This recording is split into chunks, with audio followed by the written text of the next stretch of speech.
EA's Skate Reboot, the game we've all been waiting on for over a decade, just made headlines for absolutely shattering expectations, and the game isn't even out yet. More than 1 million people have signed up to be part of the game's closed playtest. And that's not just a big number, that is the largest playtest sign-up in EA's history. Bigger than Battlefield, and we have Battlefield 6 right around the corner. Bigger than FIFA, bigger than any Sims release. So that honestly tells you something, that people are ready. They're hungry for this game, and for a series that's been gone this long, that kind of energy is rare. And now this isn't just about nostalgia anymore, this is a full-blown comeback story. But of course, it's not all smooth skating. There is some controversy bubbling under the surface too, from early microtransactions to the absence of offline mode, and even debate around the art style. And yet the hype train is still rolling full speed. So today, we're diving deep into the Skate Reboot, what's happening behind the scenes, why this playtest is making waves, what the fans are saying, and how EA plans to bring this beloved series back to life in 2025. So, if you've been waiting for Skate 4 or just curious about what all the fuss is all about, this video is for you. Let's dive right in. Okay, so if you're a fan of skateboarding games, you probably felt like the genre has been in hibernation for a while. Sure, we got the amazing remaster of Tony Hawk's Pro Skater 1 and 2, but fans were left wanting more. And now, with Tony Hawk's Pro Skater 3 and 4 officially dropping after months of rumors, we've got another heavy hitter coming back into the ring, and that, of course, is EA's Skate Reboot. And now, this is not just some small passion project quietly releasing under the radar. This is EA putting serious weight behind one of the most beloved skateboarding franchises ever, and people are paying attention. A lot of people. So on July 25th, the Skate dev team took to EA's official game forum and dropped that bombshell announcement that more than 1 million people have signed up for the closed playtest. Now, this isn't just a milestone, it is a record.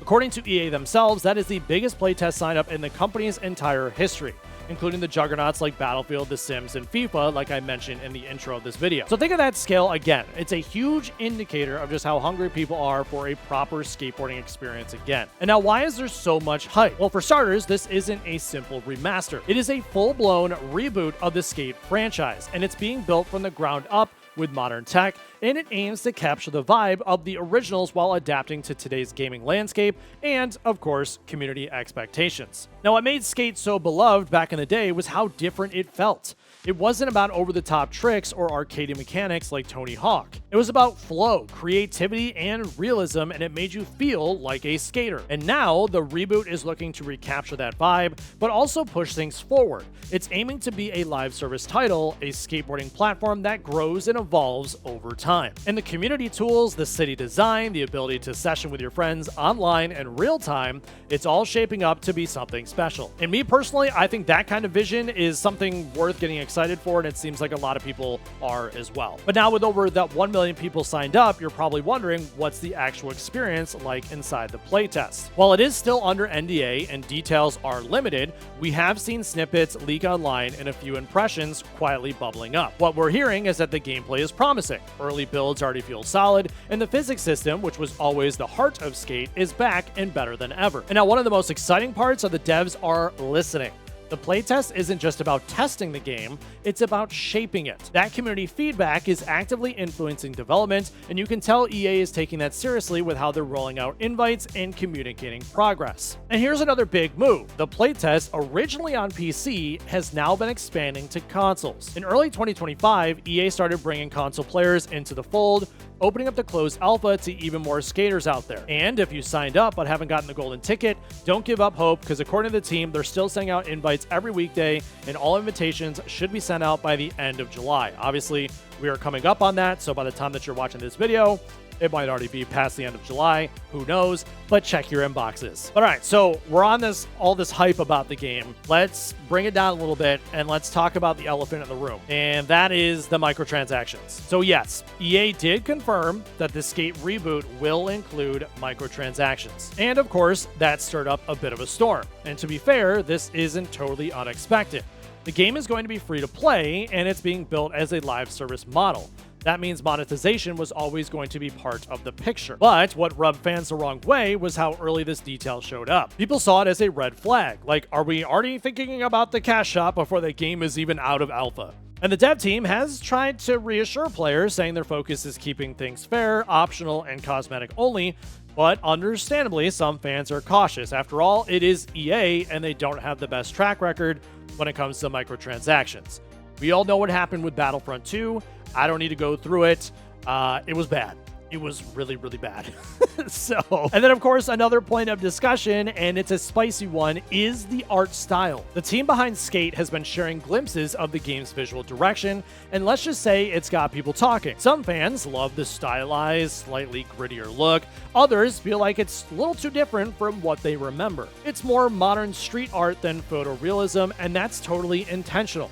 The devs are trying to give the game a unique identity, one that fits into the social and community-focused goals that they have. And now, personally, I think the style works. It does give Skate a distinct personality, something that separates it from Tony Hawk's Pro Skater or other competitors. But hey, art is subjective at the end of the day, and everybody is going to have their own opinions on the matter, so I don't really think anybody is right or wrong. And then another thing that has come up as a concern is that Skate will not include an offline mode at launch. For a game that's always been about freedom, solo creativity, and messing around in your own world, not having an offline option is definitely disappointing for some players like me, especially those who deal with spotty internet or just prefer a solo experience.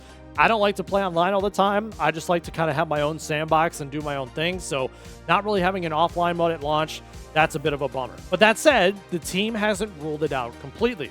Offline could still come later, depending on demand and feedback. And honestly, with how responsive they've been so far, I wouldn't be surprised if that becomes a reality down the line, because I know I'm not the only one that is not a fan of not having an offline mode at launch. Okay, so what is next? Well, Skate is set to enter full early access sometime later in 2025. Now, unfortunately, we don't have an exact date just yet, but the fact that the development is already involving over 1 million players and expanding to consoles shows us this thing is progressing pretty quickly. And now early access will be the next big step. That's when the public will really get their hands on the game, start building content, forming crews, and seeing what this new era of Skate is all about. And again, yes, it will be free to play from day one, so no upfront cost, just grab a board and drop in. But overall, what does this mean for the future of Skate and just skateboarding games in general? It means we're witnessing a revival, a real one at that, not a half-baked reboot or nostalgic cash-in, but a genuine attempt to reimagine a franchise that meant something to so many people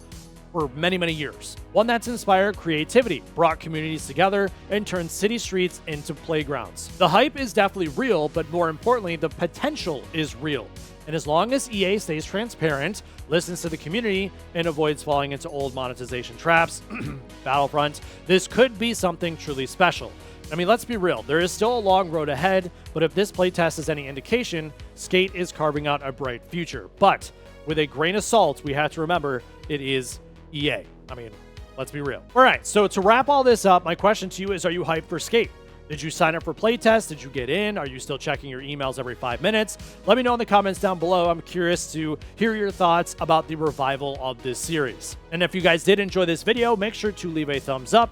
Hit that subscribe button if you're new, as I will continue to be making more gaming news videos just like this one. Until next time.